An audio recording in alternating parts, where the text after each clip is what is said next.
Happy New Year and welcome to Ken Reviews. I'm Ken, Mr. I'm gonna watch it so you don't have to, and this is a review for Flatshare.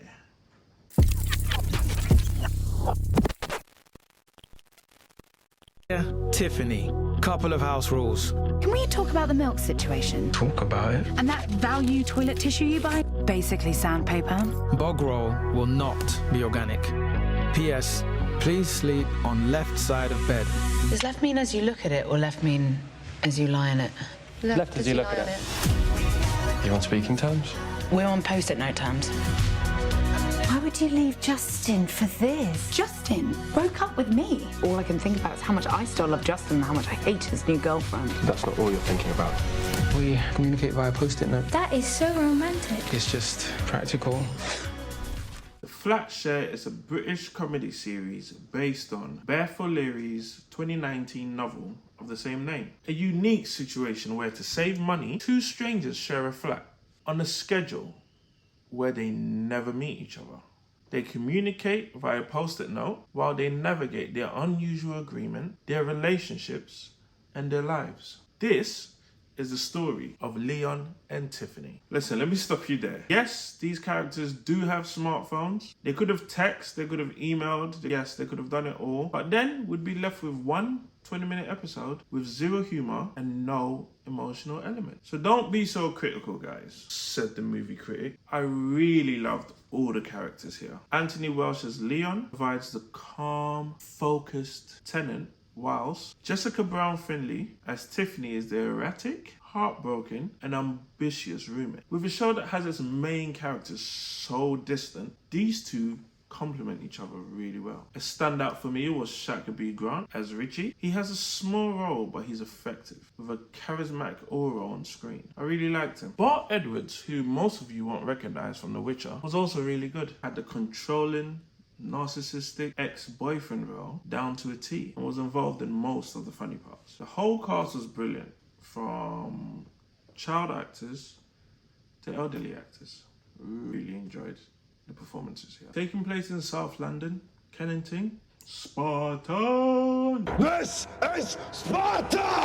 I connected with it, seeing all the familiar places from my childhood. Majority of the show takes place in this hyper-realistic London property, aka the flat. It's tiny as a fuck. The production do well in utilising this little tiny space. There's a scene with all the characters in this small flat, and they use this zoom in tactic to focus on specific convos so you can see the others in the back having their own conversations. But the way they do it is like when they're focusing on these specific characters, everything else is muted and it's almost like it's just them in the room. Very cool tactic. The story does take us to other towns like Brighton, and they give some really good scenery of Brighton, being by the pier, seaside and so forth, which was a nice break from the whole London city life. The transitions are excellent, making use of split screens, showing how both characters utilize the little space that they have, especially with all the post-it notes and paper being used. No trees were harmed in the making of this show. All the paper used were camera tricks. Paramount, you can thank me later. It's a light-hearted rom-com spanning 6 episodes with drama, comedy, romance, heartbreak, and treachery. It has nice, realistic plot points that all come full circle and connect up well. So we have an innocent, convicted, alleged criminal trial going on, a crazy ex trying to rekindle, reuniting an elderly gay couple, a magazine writer with her job on the line, finance issues to afford lawyers. These are just examples of the plots where on paper you'd think, how the hell do you put all of that together for a good story? They did it. There are some really likable characters and some not so likable, but nonetheless, you end up liking them all. It's quite an addictive show, and for me, 6 episodes was just the right amount. It didn't drag, everything was to the point, and it didn't need any more than 6. At some points, it does feel like it's dragging and it's quite slow, but it's like, how can I say, it's manageable. Like, yeah, it's just manageable. It is a predictable story, but with this, it's about the journey. It's the journey that's enjoyable here. Of course, some things could have been developed some more, but no complaints from me. Yes, I see you book readers in the comments asking me to read a book. I won't. I have nothing against the books.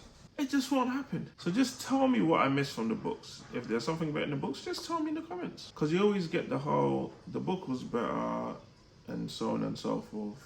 Tell me what parts I'm missing and let's compare in the comments. I really like the show. I think it's one to binge on like Valentine's Day or Cozy Night, one of those ones. And for a show that launched with the Paramount Plus app, I think it was a good choice. Who was your favorite character? You. Can you remember when you had a Justin in your life? You remember? No? No? Then maybe you're the Justin in someone else's life. Boom. Does this show need a season 2? Let me know your thoughts in the comments. And if you're enjoying these reviews, don't forget to like and subscribe.